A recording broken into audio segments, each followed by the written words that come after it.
इस्तेमाल की जा रही थी।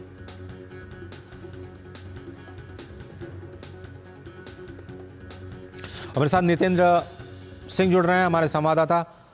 बहुत धन्यवाद नितेंद्र। ये कौन सी बड़ी दवाइयां हैं जो कि सैंपल में फेल हुई हैं और उसका असर क्या हो सकता है? हालांकि ये रूटीन चेकअप है, जैसा कि आप बता रहे हैं।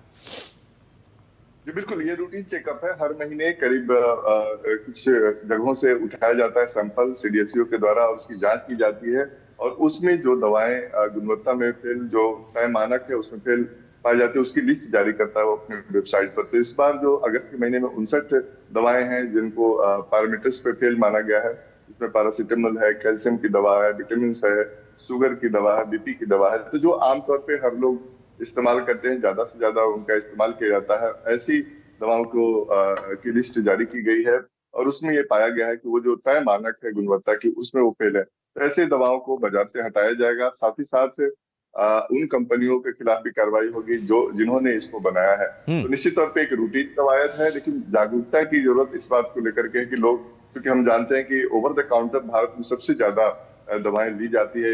इनफैक्ट इसमें एंटीबायोटिक दवा भी शामिल जी है। तो जी। कई लोग बिना उनके डॉक्टर की सलाह लिए बिना ओवर द काउंटर दवाएं खरीदते हैं और एक नितिन, ऐसे में जो आम आदमी है उसके लिए क्या राय बनती है? अगर चलिए, ये तो लिस्ट जारी हो गई, खबर हमने बता दी, लेकिन इस खबर का आम आदमी पर असर क्या है? वो कैसे इस खबर को डिसाइफर करे अपने आम जीवन में जब वो दवाएं खरीदने के लिए जाता है? क्या वो डर जाए पैरासीटामोल नहीं लेना है, या फिर कुछ अच्छी कंपनियों का ले, या फिर ओवर द काउंटर जो विश्वसनीय दवा की दुकानें हैं वहां से ले? क्या ड्रिल है, नॉर्मल ड्रिल आम आदमी के लिए? गवर्नमेंट ड्रिल है कि जब भी डॉक्टर कोई दिक्कत हो तो आप डॉक्टर के पास जाए। डॉक्टर अगर प्रिस्क्राइब करता है तो जाकर के उस स्लिप को देंगे जब दवा दुकान पे, तो वहां आपको देखना होगा कि वो क्या दवा देते हैं। तो वो ज्यादा जरूरी है कि अपने मन से दवा नहीं खरीदनी है और जो विश्वसनीय दवाएं हैं जो डॉक्टर लिखते हैं उसी को खरीदे।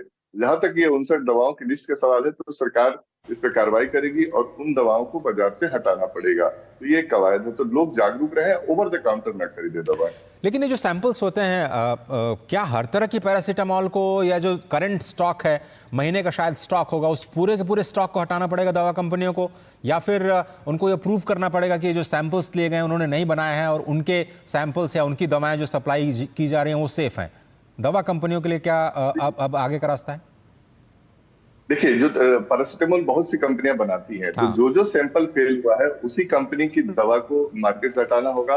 अगर पहले उनका रिकॉर्ड सही होगा तो कोई बात नहीं है। अगर आगे अगर वो सही क्वालिटी से बनाते हैं तो हो सकता है कि उनको आगे इजाजत दी जाए, जी, लेकिन इस बैच को तो हटाना ही पड़ेगा। बहुत बहुत धन्यवाद नितेंद्र, वक्त निकालने के लिए और इन तमाम जानकारी। छोटा सा ब्रेक लेते हैं, ब्रेक के उस पार खबरें और भी हैं, और आज के फोकस में हम बात करेंगे मेक इन इंडिया और उसकी सफलता की